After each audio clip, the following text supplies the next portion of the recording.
Hi, it's Miss Lisa from the St. Paris Public Library. Welcome back to night number 7 of our chapter book reading, Guardians of Ga'Hoole, A Rise of a Legend. We're going to start in chapter 24. I meet Octavia.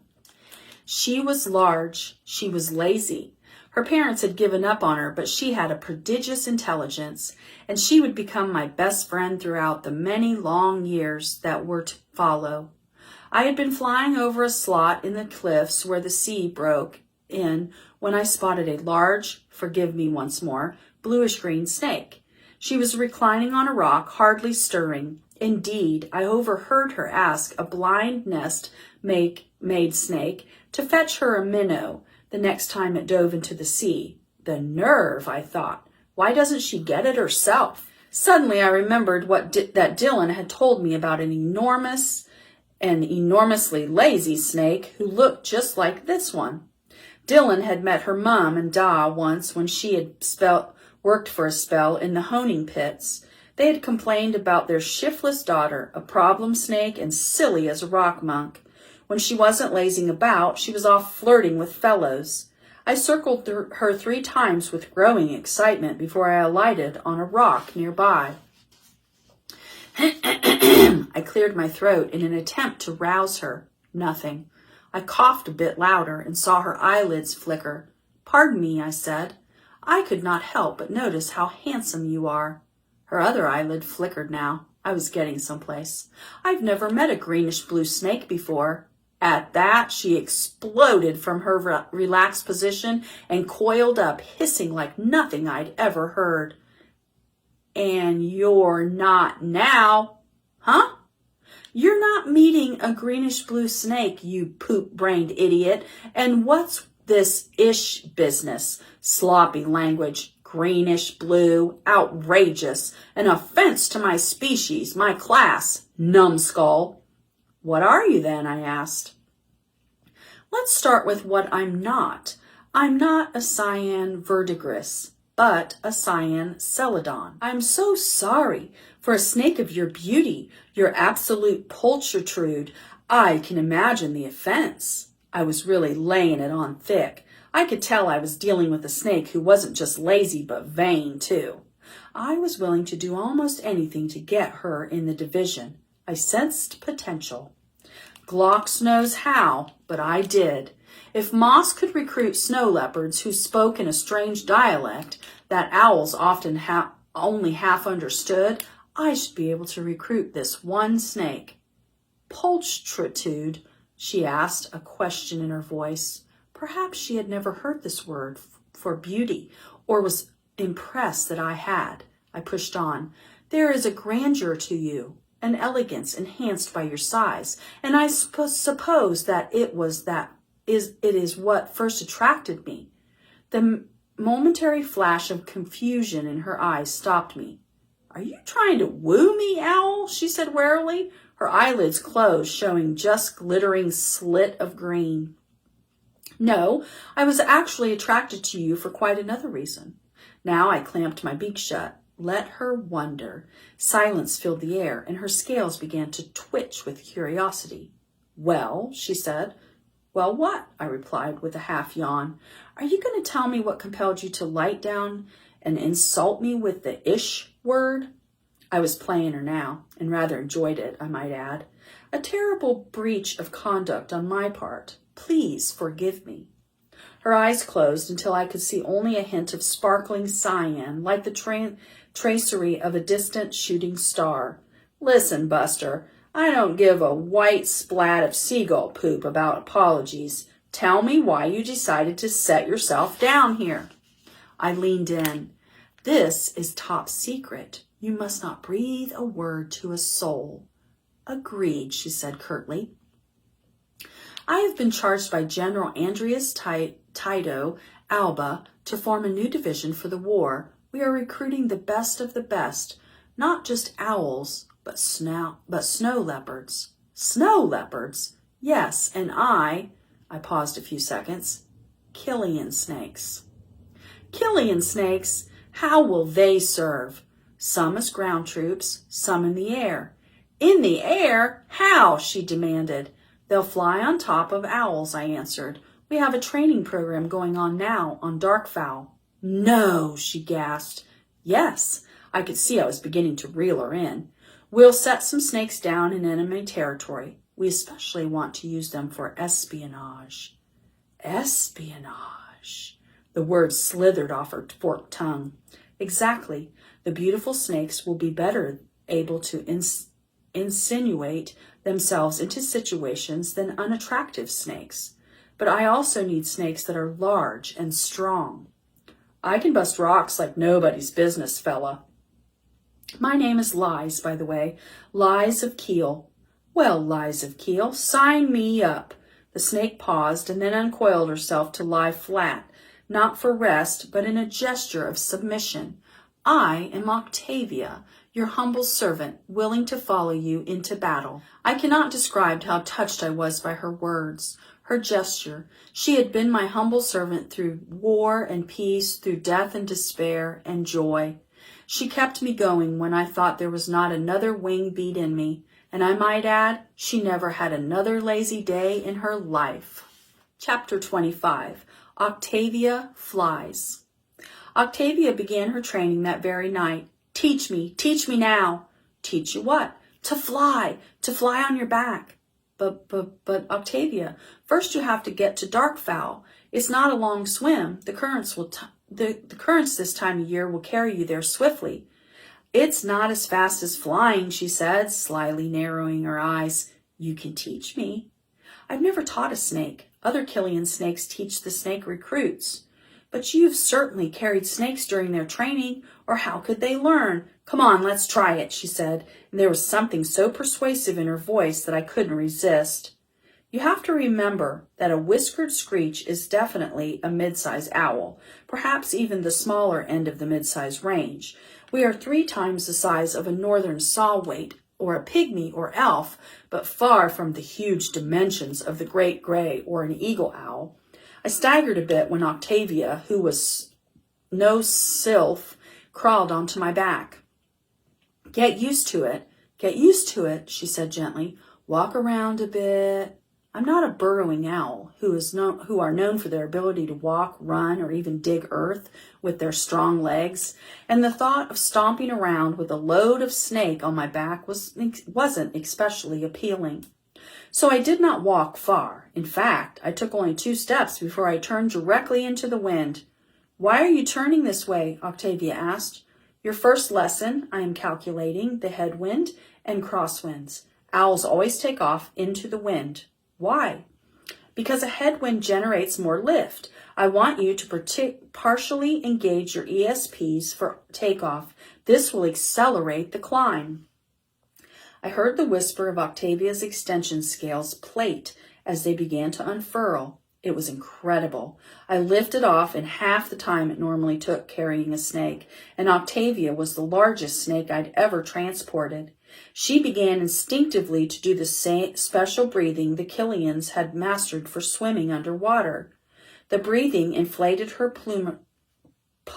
pulmonary air sacs, and by some strange alchemy made her lighter in the air.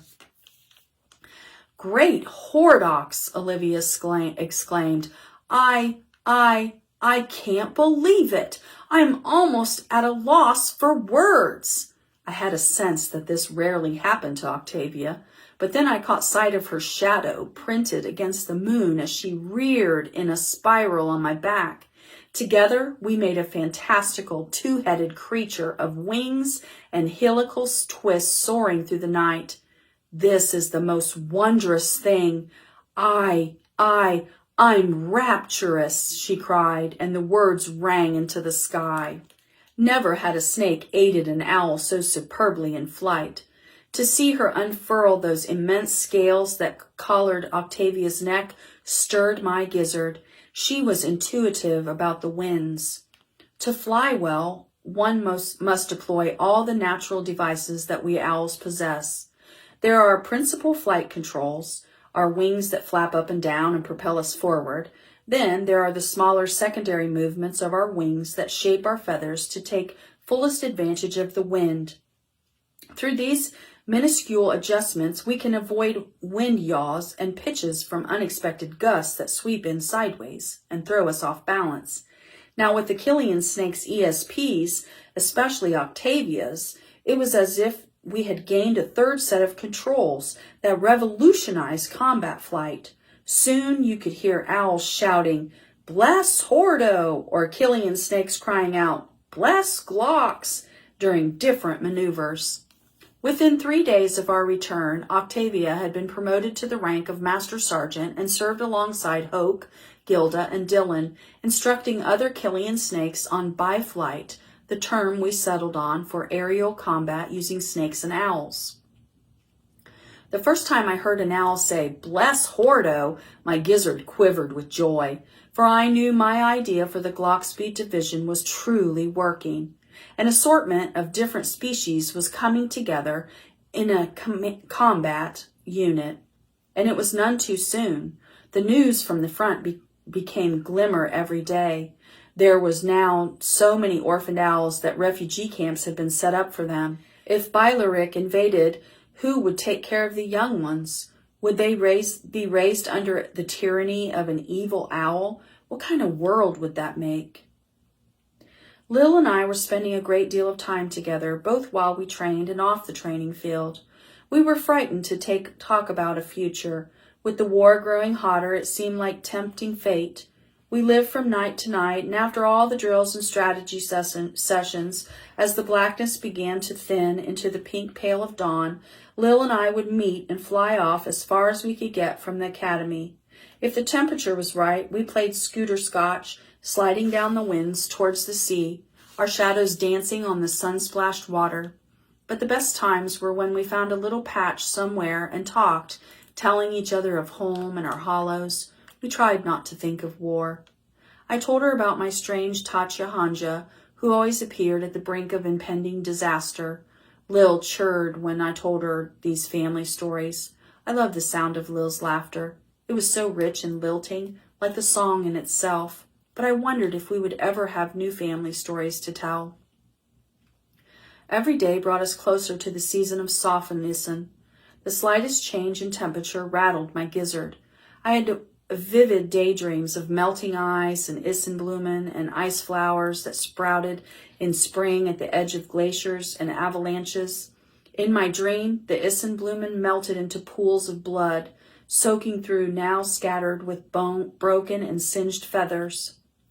Late one night, when Lil and I returned, Blix and Loki were waiting for us. They were so excited, they were almost jumping out of their feathers. "He said yes," Loki clamored. "The general said yes," Blix snapped, her beak twittering, a common vocalization for excited saw-waits. Loki explained, "General Andreas has consented to your request to go to Shada Snurl to do all that stuff?" Blix broke in. Loki explained, "General Andreas has consented to your request to go to Shada Snurl to do all that stuff," Blix broke in with the clacking of her tiny beak. "You know, the weather stuff, all that scientific stuff you're always talking about, and the best part is we get to go with you. We'll be your guides." I swiveled my head towards Lil. This was a wish come true, but sometimes the best wishes, well, they came with shadows. "Lies," Lil said, touching my chest with her wingtip. "It's wonderful. You might discover things that could really help us." "Lil, the general says that you're to take over the Killian snake training along with Octavia, of course," Loki said. "I am?" Lil's luminous eyes shined with pride. The orders to go to the Shagda Snurl made perfect sense. Preparations for the Glockspeed division were well underway, and it had been reported that the Ice Talon forces were totally occupied with preparations for the invasion. "But we can't deceive ourselves, Lies," the general said in my meeting with him. "They're going to come back with a vengeance. We've been busy working on our new strategies with the snakes. They're going to be planning their own new tactics." "Do you think they know about the snakes, sir?" "I hope not. We've had surveillance owls out constantly, and you know we've shut down the grog tree on this end of the island. It's a no-fly zone. But you never can tell, so get some rest. I want you to depart at first lavender with Blix and Loki for Shagda." "Yes, sir." I was about to leave the chamber when the general called me back. Lies, I nearly forgot. Forgot what, sir? I just got a message from your mom. Your younger brother will be coming here for his first cadet moons. He'll arrive before you return. Your late father was one of the bravest owls I knew, and your mother is a superb commando in the Ice Dagger unit, not to mention your truly inventive military mind. I'm sure Ifgar will make us all very proud. I felt a slight twinge in my gizzard and almost said, I hope so. But I caught myself and nodded my head crisply. I'm sure he will, sir. Dismissed. I knew I had to rest, but I was so excited I could hardly sleep. It would be difficult not seeing Lil, but she was so supportive. She kept repeating how this trip was a chance of a lifetime for me. Before I left, we went out to our favorite place at the end of the island and soared on the thermals over the sea. The moon was rising full and golden, casting a wide, glittering path of light across the dark sea. We flew close to each other, our wingtips often touching, and sometimes our wings overlapping, printing one immense wing against the sea. It was almost as if, in those moments, we became one owl, for I could not see where I left off and Lil began. Lies, she said. You might learn something on this trip to end the war, and then, it's almost unimaginable, a world without war, I said. But that's exactly why this trip is so important. She extended her wingtip to touch my flight feathers, and I felt a pulse streak through me. I was suddenly too shy to look her in the eye and studied the water beneath me. Lil, I whispered, we could become wing-fast. Once more our wings slipped over each other. I swiveled my head towards her, my eyes filled with disbelief. What? I whispered. Say it again. Wing-fast. You and me. She believed in me. She believed in me so much that she dared speak of a future. I couldn't help it. It made me cry. She gently lifted a wing and dried my eyes with the soft feathers of her plummels. Someday, Lies, when there's no war, we'll discover old and wonderful things together. My gizzard now was absolutely tingling. A future with Lil, the love of my life, the love of my future. For I had that peculiar feeling that we had always been together in some way, that we were two old souls who had finally come together again on the far edge of an endless, tired war. Chapter 26, Virtual Light in True Black. The Shagda Snurl and what I thought of as its core, the knotstead, were known as the hatching place of the winds, but I knew we weren't flying towards a nest tucked up into the rabbit's ear moss. It would be hard to imagine a plump broody clucking encouragingly in this desolate stretch of land. No, instead, it felt as if we were flying towards a boiling cauldron presided over by one of the legendary hag fiends from the past with wings dripping ragged black feathers. None of these notions seemed to afflict Blix or Loxy. The Shagda was home, sweet home for them. My first task was to disentangle myth and legend from truth and reality. The flight required 2 whole nights, taking us so far north that the sun barely rose. We were going from night to night, so to speak, with only the smallest splinter of light to crack twixt from tween time. Blix and Loki knew instinctively what time it was without needing the sun as a marker, and these 2 owls, the great gray and the northern saw-wait, could fly rambunctious winds that the likes of which I'd never seen before. I had just recovered from a hard bounce off the leading edge of a rogue airfoil. Great glocks, I exclaimed. These are real snurls, aren't they? Sorry, Lies, but they're not, Loki replied, rolling easily off a similar foil. These are just the pre-snurls. Watch me, said Blix. I am going for the top of that airfoil you see curling above that cloud. You see those threads of turbulence on its lower edge? Owls can't see wind precisely, but we can feel the threads of it brushing our filiplumes, as we call those very fine feathers on our faces. Well, continues Blix, we call those threads baggy wrinkles. watched me climb them and catch a ride on the crest of that airfoil. The tiny owl did a sort of scooter scooch up through the baggy wrinkles and zipped through the air above the foil. The way she moved was what inspired my studies of airfoil structure. Soon I saw Loki go into a steep bank turn. I guess we are approaching his hollow, although there are almost no trees in this region, save for the occasional thin patch of northern birch. The owls of the shag, as the natives call it, lived in ice-clad lava cliffs. A low-pitched warble across a vast field of jagged dark rocks tipped in ice.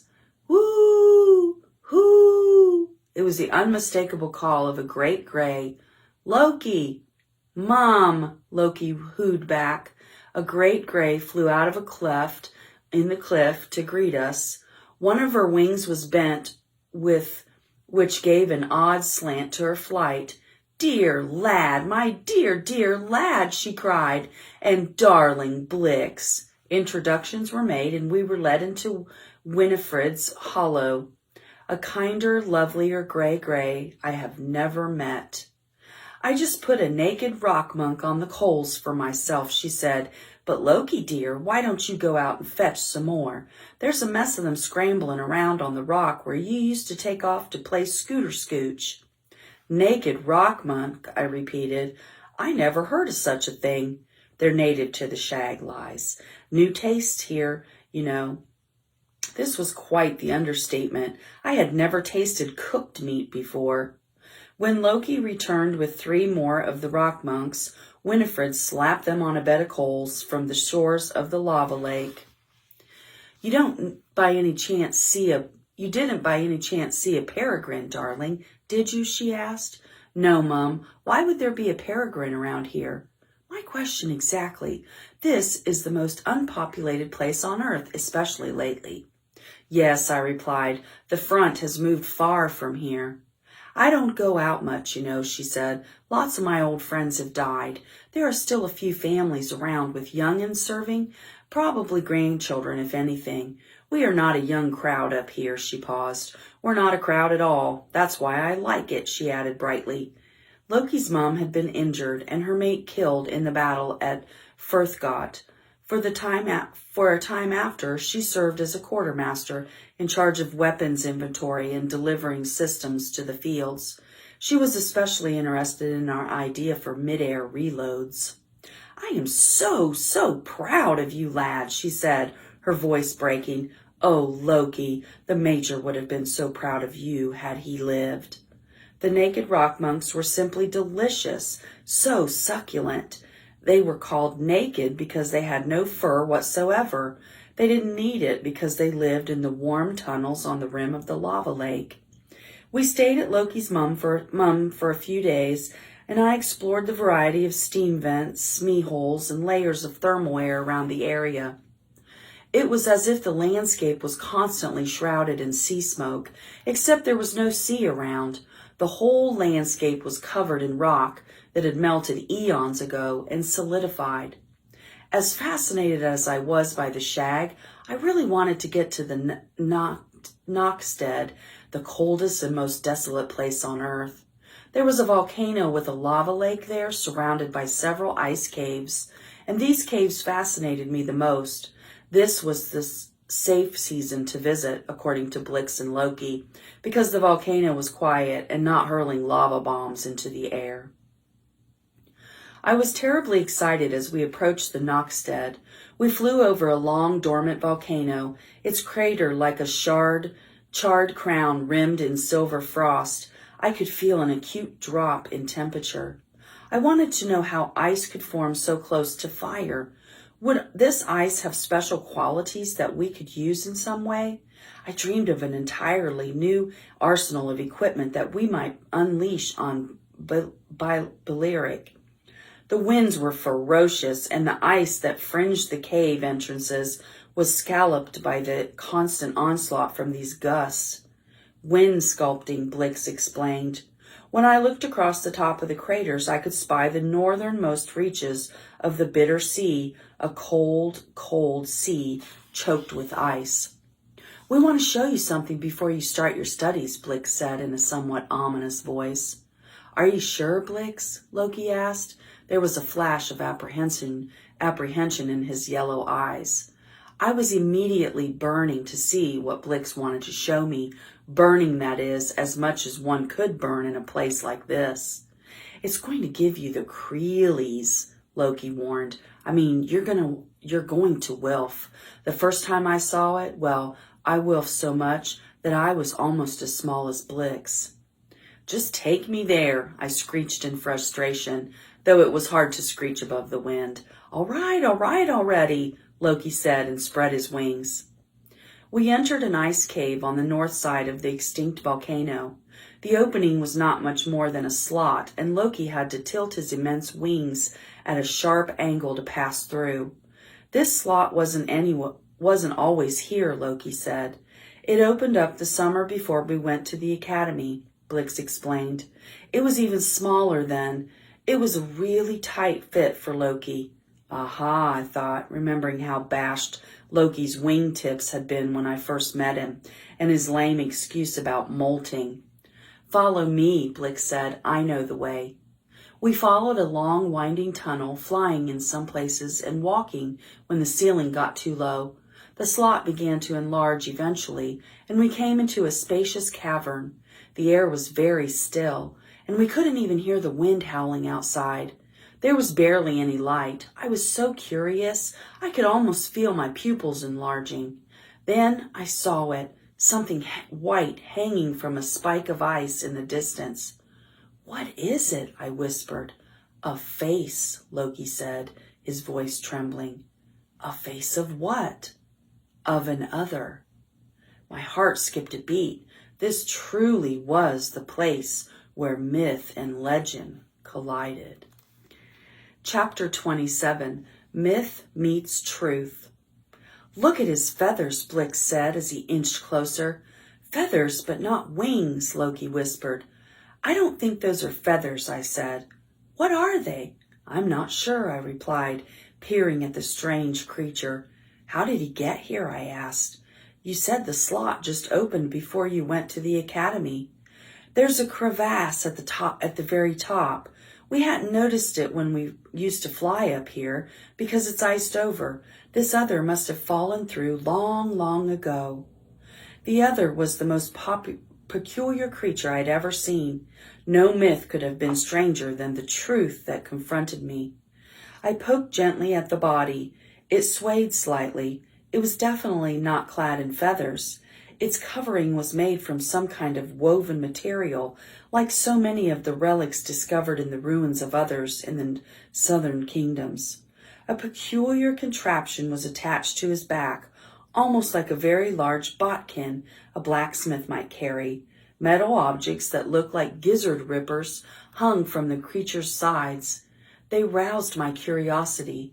I hovered in the air, examining them more closely. Then swiveled my head towards Loki and Blix. I don't like the idea of filching from the dead, but I think we must take some of these metal objects. But is it dead? Loki asked. It's dead, all right, I replied. We thought, Blix seemed to hesitate. She began again. We thought at first maybe it was a frozen scroom. A scroom? A ghost? No, I said, not at all. This is too real to be a scroom. Scrooms are sort of real, Blix muttered. I had never seen a scroom, but I had heard enough about them. Scrooms were the restless souls of owls that roamed the earth because they had unfinished business and could not yet leave for Glamora, the owl heaven. I pecked slightly at the creature again. It was dead. On his head he wore a strange thing that looked somewhat like the helmets favored by warrior owls of Ga'Hoole, but it wasn't made of metal. Some of the same color fur that grew on his face also blushed out from beneath his helmet, only much thicker.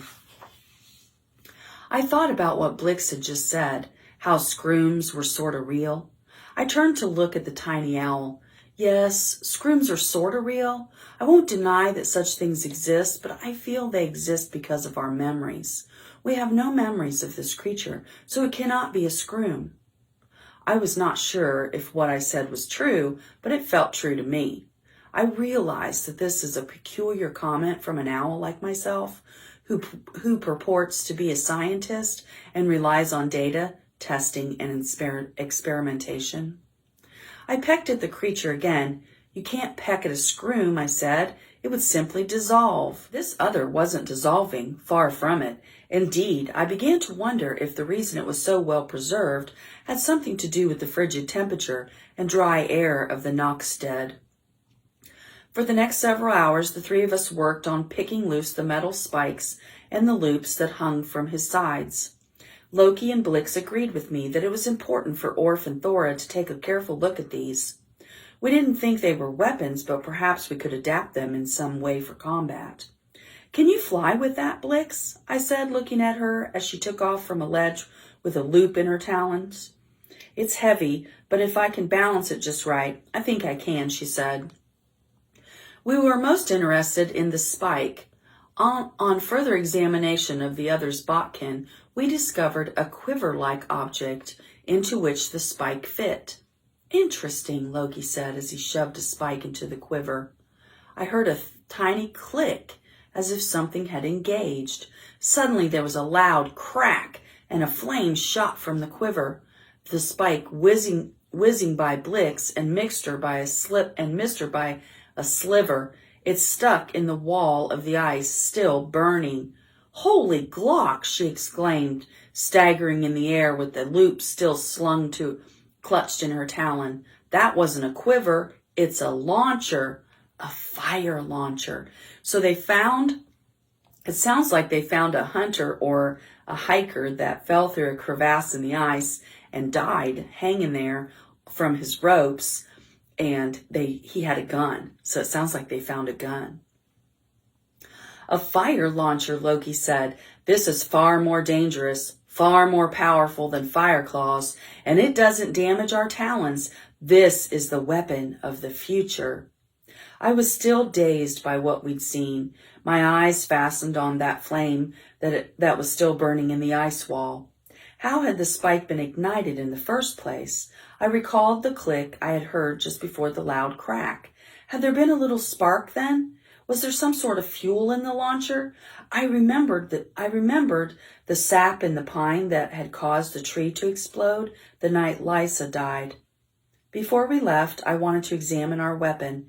Carefully, I laid out the spike in the quiver in which it fit. The click I had heard came from a tiny mechanism with interlocking teeth like bits on a small disc. I began to move the disc with my talon. Be careful, Loki said. Don't worry, it's not loaded now. It won't do anything. I could see that the secret to its power was a spring that doubled the speed of the thrust. On further examination, I saw that the spike itself had notches interlocking with the launcher. It was a devilishly clever invention. We knew we had a dangerous item in our talons, but we were determined to take it back to Darkval and show Orf and Thora. We found a second launcher in the bodkin and decided we would take 2 launchers, several spikes, and 1 metal loop. We would have to fly with the utmost care. We vowed to come back to the ice cave in the Knockstead, but for now we knew we must leave. We had discovered more than we had ever expected, but I still wanted to learn more about the place where the winds were hatched, where the jealous sister Snurla and Solskin clashed in the dim mist. Imagine if Snurla and Solskin had got hold of these spikes, Loki mused. There might not have been a myth after all. They would have killed each other instantly. Exactly, I said, but I felt my gizzard wrench. These might not have been weapons for the others, but for us owls, they could be incredibly deadly. I was almost exultant at the thought that this could end the war once and for all. I began to imagine a life with Lil, a peaceful life, wing fast. We could be wing fast, and all because of these fire spikes.